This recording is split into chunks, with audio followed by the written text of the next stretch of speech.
Last Handful of Clover, a novel by Wess Mongo Jolley, read by the author.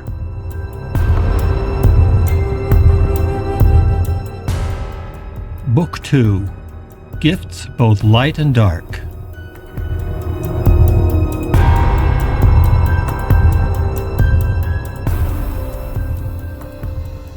Chapter 33, A Handful of Pieces.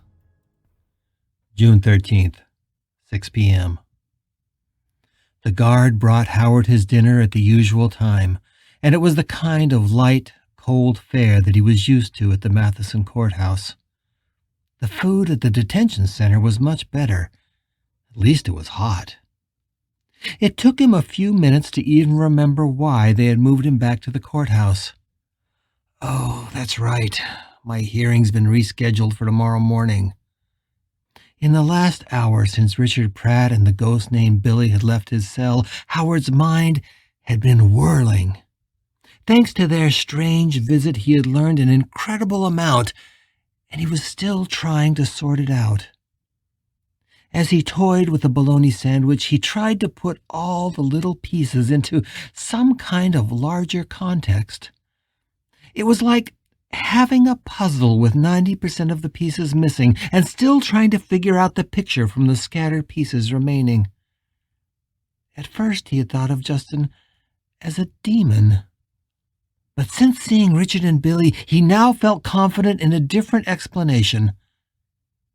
They're ghosts. All three of them. And now he knew something even more important.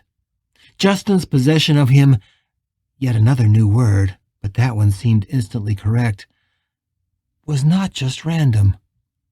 Justin had used him with a purpose, and that purpose was to kill Richard Pratt, specifically.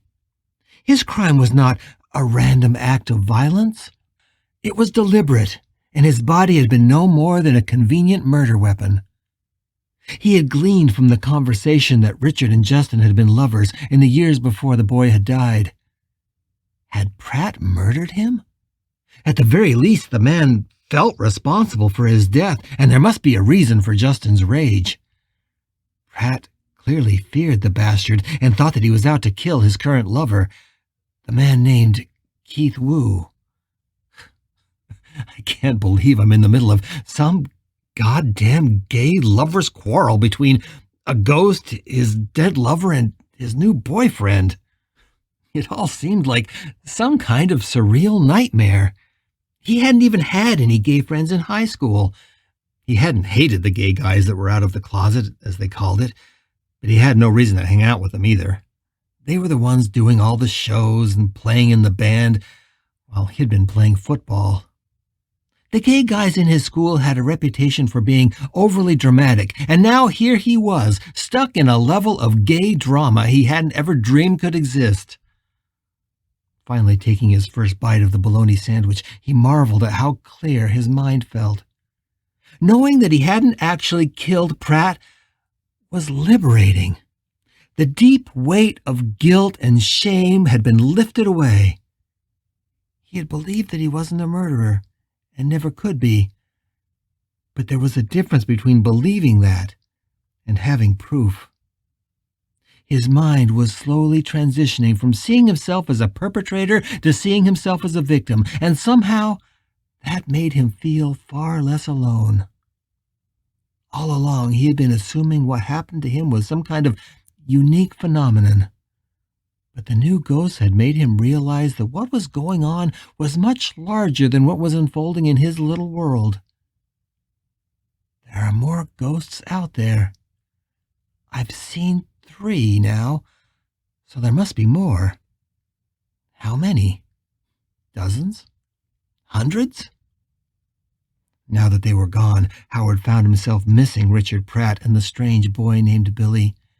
He felt a strange camaraderie with them, and especially with Richard, who had also suffered at the hands of Justin. And although he had learned a lot in the hour or so they had been in his cell, he now wished that he wouldn't have played possum. He could have asked them questions. At the very least, I could have told Richard that I was sorry. He didn't know if the pair would return soon, or ever. More likely, Justin would be back for him long before he ever saw the two ghosts again. As he thought more about it, his hatred for Justin grew, and he remembered the pain and the violation he had experienced at the boy's hands. "I'm not going to allow him to do that to me again," he promised himself. "If he comes back, I'm going to be ready. I'm going to kick the fucker's ass." It was an easy promise to make, as long as he didn't focus on the fact that he had no idea how you could actually kick a ghost's ass. He pushed away the tray and tried to lay back on his cot. As he did, he realized how stiff and sore he was.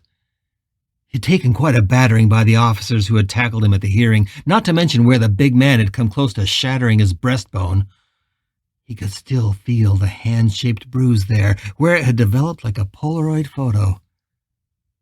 That big man was a monster, he thought. But as Justin played the scene over and over in his mind, more details emerged. Or rather, details he had noticed before suddenly made sense. There had been someone else there that day. Someone that saw his attacker and even spoke to him as Howard himself was gasping for air on the courtroom floor. At the time, he just thought it was another bystander, and he was just imagining that the man had actually seen Justin.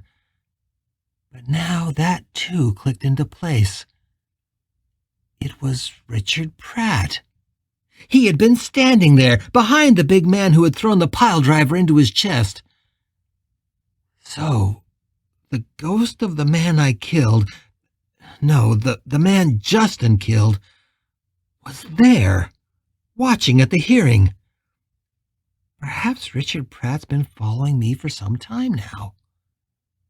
It all clicked into place and made sense, at least as far as it went. Justin made him kill Richard Pratt, but Richard was back, and he was trying to find the boy who killed him. All that made sense. But it also felt like the tiniest tip of the iceberg. Something much larger and much darker was going on. Justin was just a stepping stone. Richard and Billy were looking for someone else.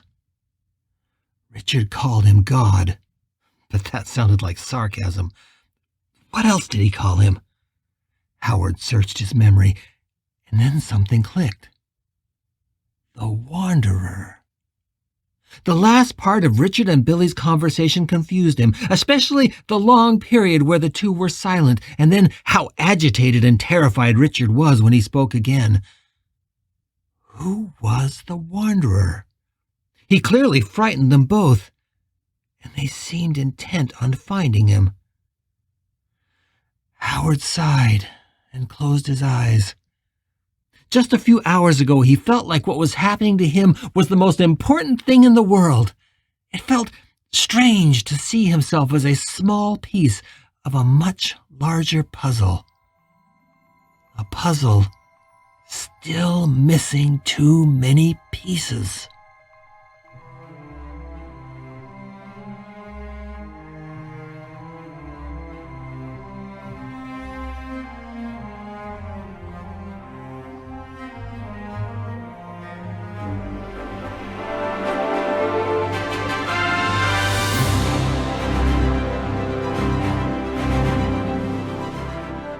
You're listening to The Last Handful of Clover, a novel by Wess Mongo Jolley.